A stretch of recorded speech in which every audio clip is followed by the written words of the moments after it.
firman Tuhan dari renungan kita pagi hari ini tanggal 20 ya 20 Januari 24, kitab 2 Samuel 11 ayat 1 sampai 27.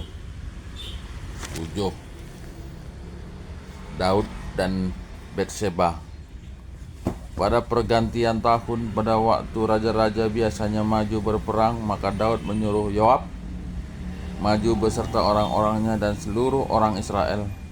Mereka memusnahkan Bani Amon dan mengepung kota Raba, sedang Daud sendiri tinggal di Yerusalem. Sekali peristiwa pada waktu petang, ketika Daud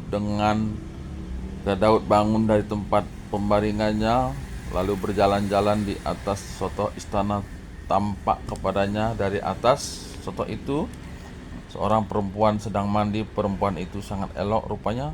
Lalu Daud menyuruh orang bertanya tentang perempuan itu, dan orang berkata itu adalah Batseba binti Eliam, istri Uri orang Het itu. Sesudah itu Daud menyuruh orang mengambil dia. Perempuan itu datang kepadanya, lalu Daud tidur dengan dia. Perempuan itu baru selesai membersihkan diri dari kenajisannya. Kemudian pulanglah perempuan itu ke rumahnya, lalu mengandunglah perempuan itu dan disuruhnya orang memberitahukan kepada Daud demikian, aku mengandung. Lalu Daud menyuruh orang kepada Yoab mengatakan, suruhlah Uria orang Het itu datang kepadaku. Maka Yoab menyuruh Uria menghadap Daud. Ketika Uria masuk menghadap dia, bertanyalah Daud tentang keadaan Yoab dan tentara dan keadaan perang. Kemudian berkatalah Daud kepada Uria, pergilah ke rumahmu dan basuhlah kakimu. Ketika Uria keluar dari istana, maka orang menyusul dia dengan membawa hadiah raja. Tetapi Uria membaringkan diri di depan pintu istana bersama-sama hamba tuannya dan tidak pergi ke rumahnya. Diberitahukanlah kepada Daud demikian. Uria tidak pergi ke rumahnya. Lalu berkatalah Daud kepada Uria, bukankah engkau baru pulang dari perjalanan? Mengapa engkau tidak pergi ke rumahmu? Tetapi Uria berkata kepada Daud, Daud serta orang Israel dan orang Yehuda diam dalam pondok.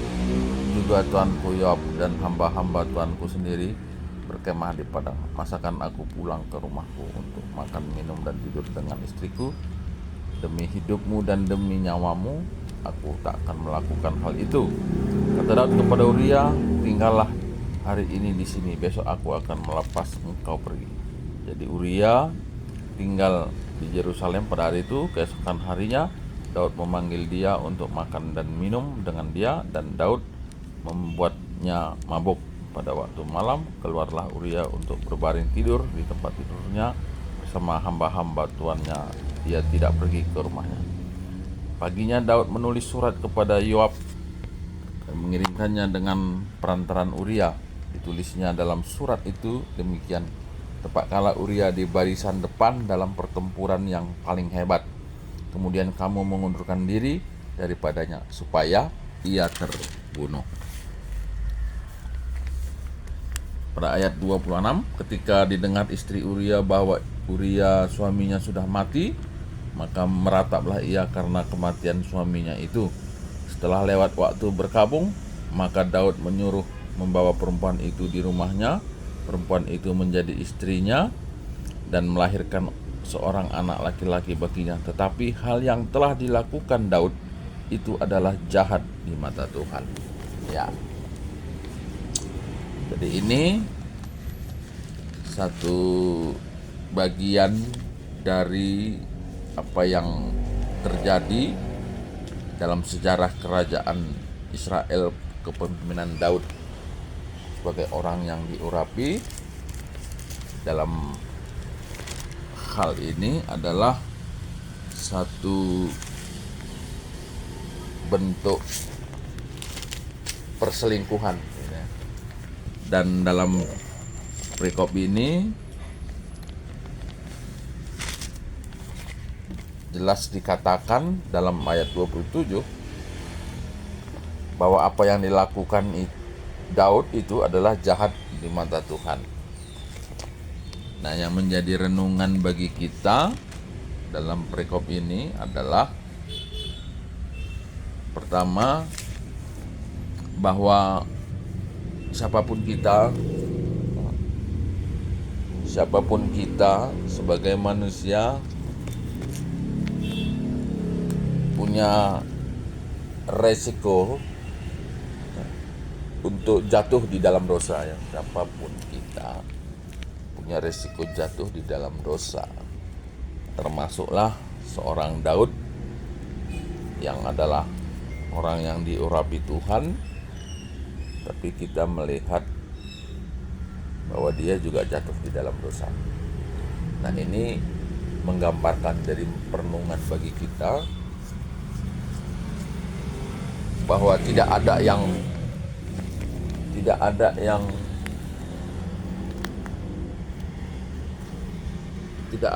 patut kita banggakan gitu ya, dengan apapun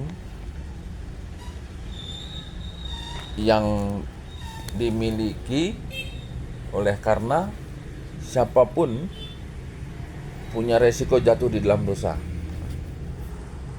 tidak terkecuali seorang Daud yang diurapi Tuhan. Nah, ini menggambarkan supaya siapapun kita harus tetap waspada. Nah, kalau Daud Tony bilang, seberapa hebat pun manusia tidak akan bisa lebih hebat dari setan, lah gitu ya. Seberapa hebat pun manusia tidak akan bisa melawan kekuatan setan. Jadi siapapun akan punya resiko. Nah, dalam hal ini seorang Daud pun jatuh dalam dosa. Nah, kalau begitu, apa yang menjadi yang bisa kita ambil positif dari bagian ini? Jadi begitu pentingnya gitu firman Tuhan ini sebetulnya. Begitu pentingnya firman Tuhan ini untuk senantiasa kita mendengar, untuk selalu memperingatkan kita. Karena seringkali orang ketika terbebas, lupa, tidak tahu, kurang berkuasa, maka disitulah peluang, kesempatan bagi iblis untuk menjatuhkan siapapun dalam dosa. Nah, termasuklah ya, ini seorang Daud saja bisa jatuh dalam dosa, apalagi kita yang hidup pada saat ini. Makanya sebetulnya perlu bahwa firman Tuhan ini senantiasa disampaikan, didengar, ya, dibaca. Apakah itu ada jaminan? Tidak ada jaminan. Tapi setidak-tidaknya dengan firman Tuhan ini kita lebih selalu diingatkan, akan lebih waspada terhadap kuasa-kuasa kegelapan. Ya, kuasa-kuasa kegelapan. Dan kuasa kegelapan atau setan iblis itu ada di sekitar kita ya, ada di mana-mana. Apalagi kita yang punya latar belakang, yang dulunya bukan orang yang punya iman, sebenarnya setan itu sudah ada dalam hati kita. Dia mungkin dulu udah punya rumah dalam hati kita. Dan ini yang perlu dibersihkan. Ini yang perlu dibersihkan. Dengan apa? Dengan firman Tuhan, gitu ya, dengan firman Tuhan. Dari firman Tuhan dan melakukannya. Itulah cara orang membersihkan diri dari bekas puing kuasa iblis yang pernah berotoritas. Nah, jadi marilah dari perikop ini, bacaan ini, kembali kita diingatkan, tidak ada orang yang begitu kebal, tidak ada orang yang begitu kuat terhadap kuasa dosa ataupun iblis.